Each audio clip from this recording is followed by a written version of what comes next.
중장기적인 호흡으로 비교적 안정감 있게 투자하고 싶다. 그러면 저는 뭐 포스코 홀딩스나 에코프로 BM 이런 회사들 갖고 가시는 게 맞다고 생각하고요. 사실 지금 같은 구간이 되게 좋은 투자 구간일 수도 있는 거죠.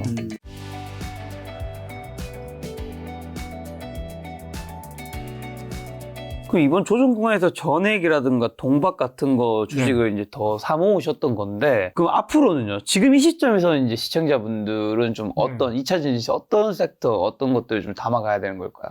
이게 이제 올해 인터 배터리 행사하고도 좀 연관이 돼 있는. 인터 배터리 행사가 뭐죠? 인터 배터리는 이제 국내 배터리 산업 협회가 네. 매년 이제 3일간, 네. 3월 달에 한 3일 정도 2차 전지 산업에 이제 전반적인 밸류체인 기업들 다 모아서 이른바 이제 그 엑스포처럼 국내에서 열리는 2차 전지 전시회죠. 가장 큰 규모의 전시회고요. 네. 거기 가면 이제 배터리 3사를 비롯해서 각종 배터리 관련 업체들의 전략, 그 다음에 트렌드 이런 것들을 한눈에 좀 살필 수 있어서 아주 투자자들뿐만 아니라 뭐 기업 관계자들 뭐 그 다음에 그쪽에 또 취업을 염두에 두고 있는 사람들까지 많이 오는 행사인데 저는 투자자라면 꼭 가봐야 되는 행사다. 특히 2차 전지에 진지하게 이렇게 좀 투자하려는 사람들이라면 놓치지 말아야 될 행사다. 이렇게 이제 보는 거죠. 더 이야기할까요? 네.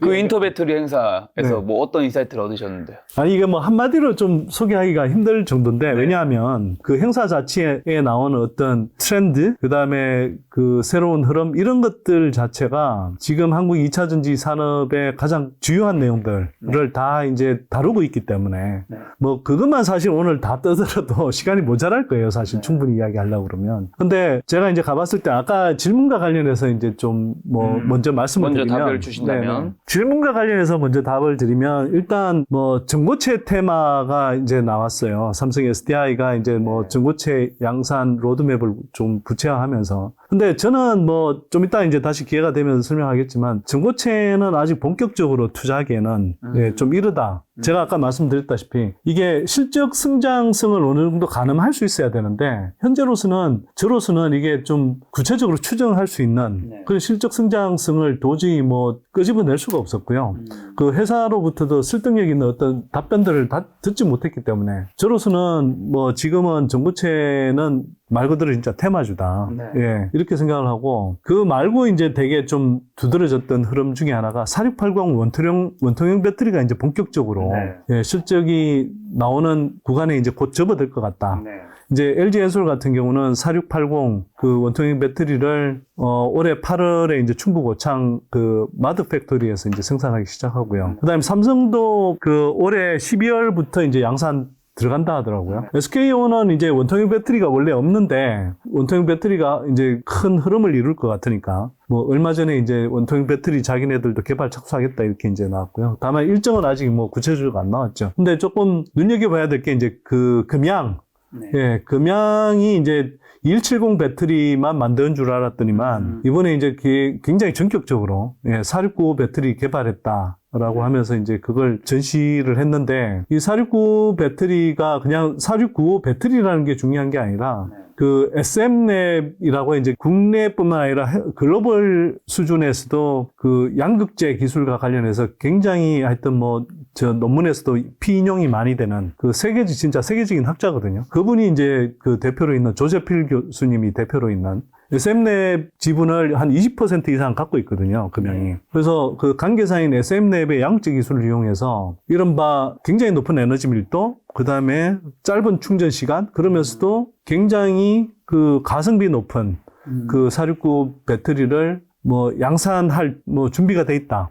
지금은 시생산 단계인데 내년 하반기부터 본격적으로 양산하겠다고 그래서 상당히 화제가 됐죠. 그래서 어쨌거나 이제 그러면 원통형 배터리 관련한 이슈들이 이제 앞으로 좀 많이 뜨지 않을까 이런 생각이 들고 그래서 원통형 배터리 관련한 그런 관련 기업들이 좀 주목을 받는 구간에 들어갈 것 같다 이런 생각이 좀 들고요. 그 다음에 그 최근에는 이건 이제 인터 배터리와는 조금 무관한 이야기일 수 있습니다만, 아까 앞에서 그 말씀 드렸잖아요. 이제 리튬 가격이 바닥을 다지면서 이제 좀 반등할 조짐을 보이고 있다고. 실제로 뭐 중국의 탄산 리튬 선물, 현물 가격 다 최근에 와서는 바닥을 다지고, 이제 거래 단가가 올라가는 그런 흐름을 조금씩 보이고 있거든요. 살짝이라도 올라가고 있네. 네, 이제 뭐 바닥이 워낙 이제 골이 워낙 깊었으니까요. 킬로그램당 80달러까지 하다가 이게 뭐 15달러 아래까지 내려왔다가 지금 이제 뭐 가격으로 보면 조금 올라온 정도지만 어쨌거나 이제 바닥에서 반등하는 폭으로 보면 꽤 의미 있게 이제 지금 뭐 반등하는 흐름이 나오고 있어서 그러면 이제 뭐 두 가지를 생각해 볼 수 있는데 첫 번째는 일단 당연히 리튬 관련주들을 다시 이제 조금 관심 갖고 볼 필요가 있는 단계로 가지 않느냐. 뭐 이제 포스코 홀딩스가 대표적이죠. 포스코 홀딩스가 이제 국내에서는 리튬을 비롯한 이제 뭐 광물을 가장 체계적으로 그리고 가장 큰 규모로 생산 공급하는 회사이기 때문에요. 그래서 포스코 홀딩스. 그 다음에 금양이 앞에서 이제 금양을 제가 469 배터리로 소개를 했지만 그 금양이 사실은 이제 콩고 민주공화국에 이제 강산 지분을 확보하는 데 이어서 지난해 경우에는 몽고의 몽나 강산 지분을 이제 확보해서 특히 이제 몽고 강산 같은 경우는 올해 상반기에 텅스텐 그리고 하반기 말쯤, 그러니까 연말쯤 가면 아마 이제 리튬 생산도 이제 시작할 가능성이 높은 것 같아요. 그러면 거기서 직접 이제 강산 지분을 갖고 있기 때문에 거기에서 나오는 어떤 실적이 이제 주목받을 수 있는 단계로 갈 수 있죠. 그리고 이제 리튬 임가공하는 업체들이 있어요. 그래서 뭐 예를 들면 미래나노텍이든 또 강원에너지 같은 이런 회사들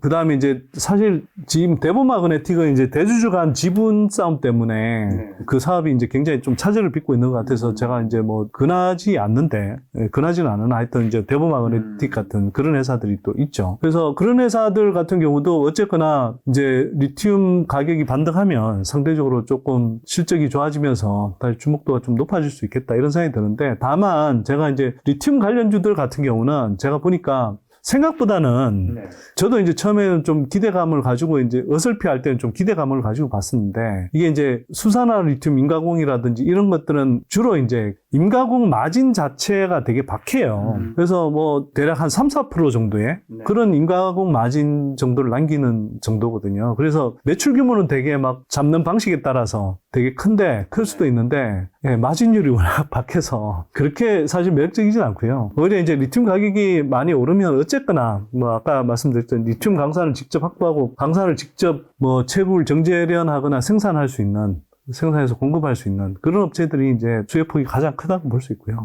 그 다음에 또 이제 수혜를 볼 수 있는 소섹터가 이제 리사이클링 업체들이죠. 네, 왜냐하면 리사이클링이라는 건 말 그대로 폐배터리에 포함되어 있는 어떤 희소금속들, 뭐 아까 말씀드렸던 리튬을 포함해서 또 니켈, 코발트, 망간 또는 알루미늄 이런 광물 가격이 사실은 리튬 가격하고 거의 연동해서 많이들 이렇게 오르내리거든요. 그러면 이 광물 가격들이 전반적으로 올라갈 수 있는데 이 폐배터리 리사이클링 업체들도 이제 그러면 리튬을 비롯한 광물 가격이 올라가면 당연히 매출 늘고 이익률이 높아지죠. 근데 반면에 떨어지면 상대적으로 이제 그게 뭐 실적이 망가지는 거죠. 망가지겠죠. 네. 그래서 이제 주가가 많이 하락했는데 이게 이제 다시 반등하면 다시 이제 실적이 좋아지면서 좀 주가가 반등할 가능성이 있지 않을까 생각하는데 다만 폐배터리 리사이클링 경우에도 제가 조금 말씀드리고 싶은 건 지금은 폐배터리 리사이클링 업체들이 본격적으로 이제 전기차 폐차되는 물량이 많지 않잖아요. 그렇죠. 그러니까 이제 보통 생산 과정에서 불량난 배터리나 또는 이제 양극재 상태의 불량난 것들을 수거해서 거기에서 이제 리사이클링을 하다 보니 아직 물량이 많지가 않거든요. 그래서 전기차 폐배터리가 본격적으로 나오기 시작하는 27년 이후가 진짜 이제 좀 본격적으로 급성장하는 구간에 들어갈 것 같고요. 그전에는 이게 리튬 가격 반등한다 하더라도 수혜 폭은 상대적으로 좀 제한적이지 않을까. 이렇게 이제 조금 봐야 될 것 같고요. 리사이클링 업체로는 이렇게 특화된 리사이클링 업체뿐만 아니라 실제로 지금 이제는 포스코 홀딩스도 그렇고 에코프로 그룹도 그렇고 다 리사이클링 이제 전반적으로 클로즈드 룹이라고 해서 이제 이른바 자체 완결적인 자원 순환 생태계를 만들잖아요. 예, 그런 식으로 이제 또 수직 통합 체계를 구축하고 있고 그 중에서 이제 폐배터리 리사이클링이 당연히 중요한 한 축이거든요. 그래서 뭐 당연히 에코프루 그룹이나 또 포스코홀딩스나 다 이제 당연히 그 부분에서도 영향을 받게 돼 있죠. 그런데 이제 그 외에 오히려 양극재를 좀 생각을 해보면 양극재가 지난해 하반기 특히 3분기 이후로 이제 실적이 되게 망가지면서 전체 이제 2차전지 섹터 특히 소재 쪽에 주가 하락을 많이 견인했잖아요. 근데 양재 업체들의 이제 실적이 다시 반등할 가능성이 높아지는 거죠. 왜냐하면 양재 업체들의 실적이라는 것이 기본적으로는 가장 큰 비중을 차지하는 원료인 리튬 가격에 연동해서 이제 판가가 많이 정해지거든요. 근데 이게 이제 리튬 가격이 이제 급속하게 떨어지다 보니 뭐 이중으로 이제 지금 손실이 발생하는데 그 재고자산 평가 손실 그러니까 비싸게 사온 것들이 판가에는 그 아직 충분히 반영이 안 된 상태에서 비싸게 사온 재고자산들이 이제 예를 들면 예전에 뭐 50불에 사온 게 지금 뭐 15불이다 이러면 이게 쌓여있는 그만큼 자기네들 갖고 있는 재고자산의 평가 가치가 떨어질 거 아니에요. 그러면 이걸 어쨌거나 장부상으로 손실로 반영할 수밖에 없거든요. 또 한편으로는 이게 이제 떨어지는데 판가가 이제 판가로 전이되는 건 시차가 있기 때문에 여전히 이제 비싼 원료를 사왔는데 이게 이제 판가에는 충분히 이제 전이가 안 되고 그래서 그러니까 가격은 계속 떨어지는 상황이고 이러다 보니까 결국은 이제 그 영업 손실도 발생하는 거죠. 근데 이게 이제 거꾸로 바닥을 다지고 오르기 시작하면 재고자산 평가 손실 났던 게 이제 한입될 수 있고 또 한편으로는 바닥만 다져도 그 다음부터는 양재를 이렇게 공급하는 일정한 마진이 생기거든요. 그게 이제 단적으로 그걸 잘 입증해 주는 게 예를 들어서 뭐 LNF가 재고자산 평가 손실 때문에 가장 큰 타격을 입었고 포스코홀딩스나 에코프로 BM 다 그런 재고자산 평가 손실 때문에 타격을 입었는데 거꾸로 코스모 신소재 같은 경우는 사실 아직 이제 그 양재 업체로서 이제 규모가 크지 않은 데다가 한편으로는 이제 주로 고객사인 LG엔솔이나 삼성 SDI가 사준 리튬을 쓰다 보니 이걸 이제 사급받는다고 하거든요. 사급받은 리튬을 쓰다 보니 실제로는 자기네들이 뭐 재고자산 평가 손실이 거의 없었거든요. 그래서 영업 마진이 지난해 4분기에도 9% 정도 나왔어요. 그러니까 이제 이것만 보더라도 리튬 가격이 더 떨어지지 않고 그냥 바닥 구간에서 플랫하기만 해도 사실은 뭐 매출 사이즈는 여전히 좀 작은 걸로 표시되지만 영업이익은 상당폭 늘어나는 구조가 된다. 거기에다가 거꾸로 이제 리튬 가격이 낮은 상태에서 올라간다. 이러면 이제 매출과 영업이익이 동시에 이제 커지는 구간으로 갈 수 있는 거죠.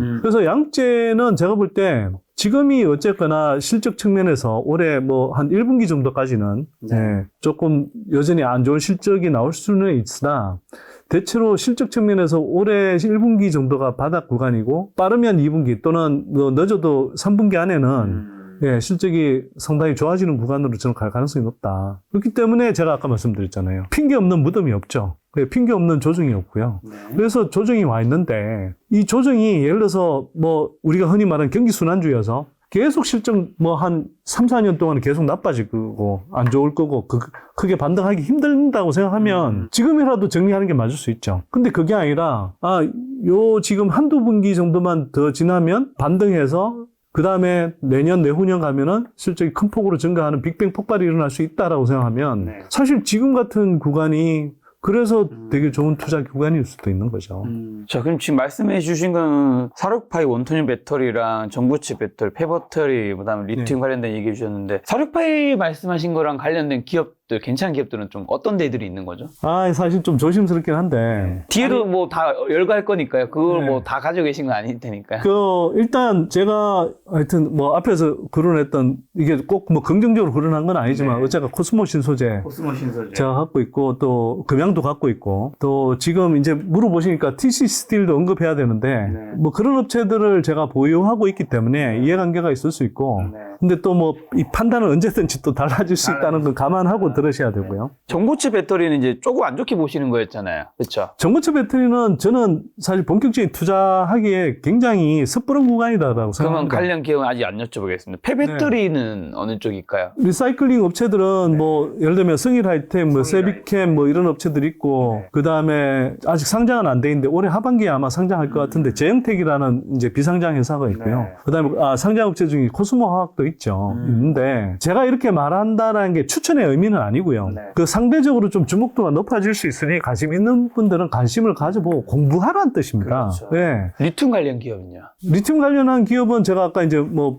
기본적으로 포홀, 뭐 금양 이런 업체들이 있고 그다음에 이제 인가공 업체로서는 미래나노텍, 그 강원에너지 뭐 이런 업체들이 있는 거죠. 네. 그리고 뭐 어쨌거나 에코프로, 포스코홀딩스 이 그룹들은 전반적으로 다 하죠. 네. 그래서 전반적인 이제 밸류 체인을 다 갖고 있는 기업들이고요. 네. 그럼 작년에 가장 뜨거웠던 양극재 중에서 지금도 좀 괜찮은 기업들은 어떤 데들이 있을까요? 이거는 뭐 에코프로 BM은 당연히 뭐 2차전지 소재 특히 양극재뿐만 아니라 소재 전체 전 대장주 역할을 결국 할 거라고 생각하고요. 그래서 그냥 좀 탄탄하게 실적이 꾸준하게 나오면서 중장기적인 호흡으로 그냥 비교적 안정감 있게 투자하고 싶다. 그러면 저는 뭐 포스코홀딩스나 에코프로 BM 이런 회사들 갖고 가시는 게 맞다고 생각하고요. 조금 더 이제 그 어떤 주가의 탄력성을 본다고 그러면 이제 뭐 이건 제가 보유하고 있는 종목이긴 합니다만 코스모 신소재 같은 경우가 아무래도 올해 한 중반 정도까지는 좀 좋은 모멘텀들이 많이 있을 것 같아요. 일단 뭐 이 회사가 이제 올해 중반까지 10만 톤 캐파 구축을 해야 되는데 그러면 이게 각 분기별로 계속 생산 캐파가 늘어나거든요.